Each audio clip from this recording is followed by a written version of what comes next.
welcome back to Kitchen's Kitchen. Please like, share and subscribe to our channel. இன்னைக்கு சூப்பரான rice எப்படி பண்ணுறதுன்னு பார்க்கலாம்.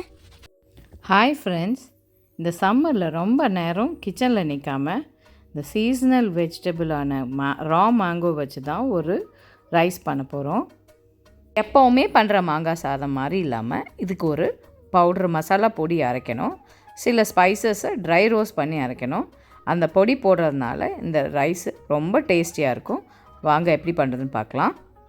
ஒரு பேனில் 3 காஞ்ச மிளகாய், 2 காஷ்மீரி மிளகாய், 1 டேபிள் ஸ்பூன் கொத்தமல்லி விதை, 1 டீஸ்பூன் ஜீரகம், 1/2 டீஸ்பூன் கடுகு, இது எல்லாம் நல்ல லோ ஃப்ளேமில் பொன்னிறமாக வாசனை வர வரைக்கும் வறுத்துட்டு ஒரு ஓரமாக வச்சுக்கோங்க. கூல் பண்ணுறதுக்கு வறுத்த மசாலாலாம் தனியாக எடுத்து வச்சுக்கோங்க.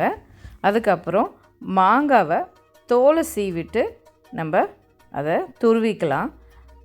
கொஞ்சம் ருமானி மாங்காய் இருந்தால் நல்லாயிருக்கும். இந்த புளிப்பு டேஸ்ட்டும் இந்த காரத்துக்கும் ரொம்ப நல்லாயிருக்கும். இந்த மாதிரி திக்காக கிரேட் பண்ணிக்கோங்க. இன்க்ரீடியன்ஸை நான் டிஸ்கிரிப்ஷன்லேயும் கொடுக்குறேன், ப்ளீஸ் செக் பண்ணிக்கோங்க.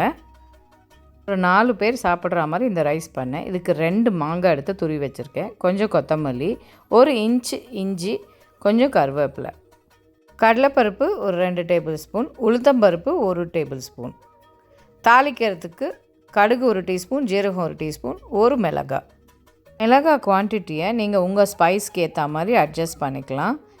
அப்புறம் வேர்க்கடலை ஒரு 2 டேபிள் ஸ்பூன். இதை தாளிக்கிறதுக்கு நல்லெண்ணெய் வச்சுருக்கேன். இது ஒரு 2 டேபிள் ஸ்பூன். நல்லெண்ணெயில் தாய்ச்சிங்கன்னா ரொம்ப டேஸ்டியாக இருக்கும். வறுத்து வச்சுருக்க மசாலாவை மிக்சியில் போட்டு கொரன்னு அரைச்சி பவுடராக எடுத்து வச்சுக்கோங்க. இப்போ ரைஸ் தாளிக்கிறதுக்கு எண்ணெயை ஒரு பேனில் சூடு பண்ணிக்கலாம். அப்புறம் தாளிக்கிறதுக்கான கடுகு, ஜீரகம் எல்லாத்தையும் போட்டுட்டு கருவேப்பிலையும் போட்டுட்டு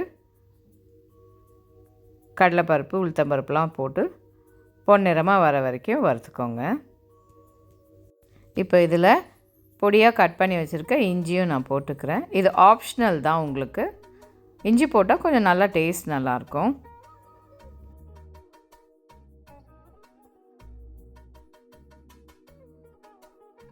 இப்போ இது கூட வறுத்த வேர்க்கடலையும் சேர்த்துக்கலாம்.